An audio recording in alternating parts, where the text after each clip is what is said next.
o reino vegetal pode manter uma civilização viva? Só o reino vegetal? Você está dizendo assim que a gente... Não, na verdade, não.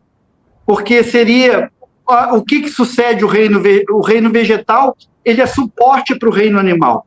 Sim. E o reino animal é muito importante para o reino vegetal. Você sabe que tem certos passarinhos, certos animais que comem certas plantinhas para defecar a sementinha dela mais longe. Exato. As próprias abelhas, né? Na abelha é tão interessante, cara, a planta tem um potencial elétrico, eletrônico.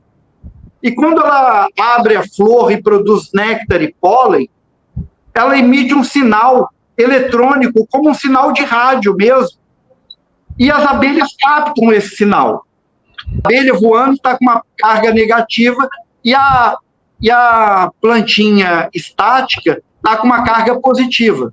E quando a abelha pousa numa flor para sugar o néctar, que ela vai transformar em mel, e o pólen, há uma interação de cargas eletrônicas e a planta não descarrega só o gameta masculino, que é o pólen, nem aquele líquido refinado, que é o néctar das flores. Ela descarrega uma energia junto com esse material e muda o potencial elétrico dela. Então, as outras abelhas, quando passa perto daquela planta, ela sabe, pelo potencial elétrico daquela florzinha, se ela já foi visitada por uma coleguinha antes. Olha. Se ela está com potencial positivo, ela vai lá. Se está com potencial negativo, ela sabe que já foi sugada e só no dia seguinte que ela vai voltar lá quando a planta recarregar aqueles elementos fluidos. Eu fiz essa pergunta, você quer complementar? Fica. Não, eu ia citar os índios, né, no Amazonas profundo, tá. Que faz divisa ali, a floresta amazônica, ela pega grande parte do Peru, né, não é só o Brasil, Venezuela e tal, onde tem o Parimã, aquela região toda ali, e existe uma tradição antiquíssima lá, de um chá que os índios bebem, chamado ayahuasca. Você já deve ter ouvido falar, ayahuasca. Já tomei também. Depois será melhor ainda. Nada com uma experiência vivida, né, da coisa, e não teoria. A monja Coen, aquela budista que está sempre na mídia aí, também tomou recentemente, mudou a opinião dela. Antes ela tinha um discurso intelectual, agora já é diferente, porque a pessoa experimentando é outra coisa. Mas, muito bem, esse chá ele é feito de duas plantas.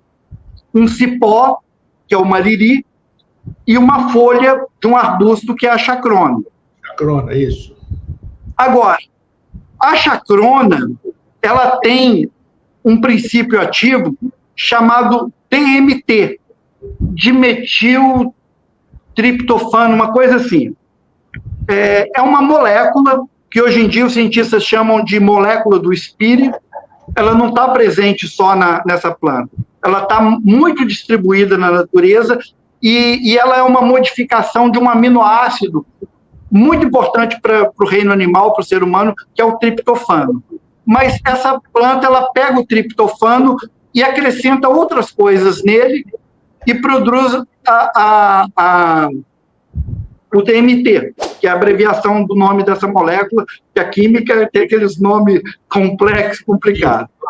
Só que esse DMT, ele é classificado hoje em dia como um enteógeno.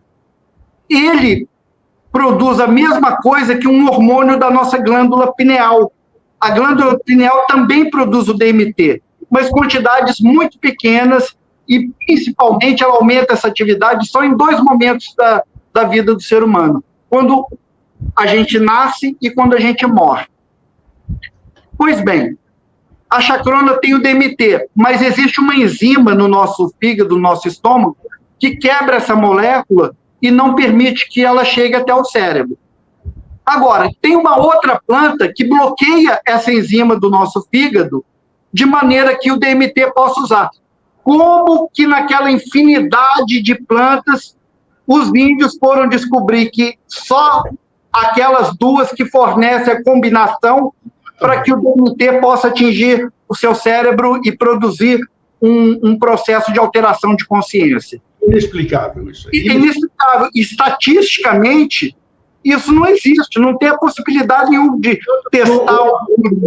Uma é uma planta e outra é uma raiz, pô. Aí tem isso também, né? São coisas. Tem, um é um cipó e um é uma folha. Tem que ser macerado. Então, tem que ser eles pegam, maceram, ficam batendo ali, cozinham aquilo por vários dias. Como é que descobriram isso? Como que eles descobriram isso? E como que isso abre o portal para a gente? Como é que os bichos descobrem? Como é que o ser humano descobre? O Paracelso tinha a teoria das assinaturas, né? Então, por exemplo, uma castanha que tem a forma de um cérebro, né, uma nozes, é boa para o cérebro, porque tem ômega 3. Berinjela para o rim, essas coisas. Isso, né? O feijão e tal. Isso funciona até um certo ponto, mas isso que a gente está falando transcende, vai muito além disso.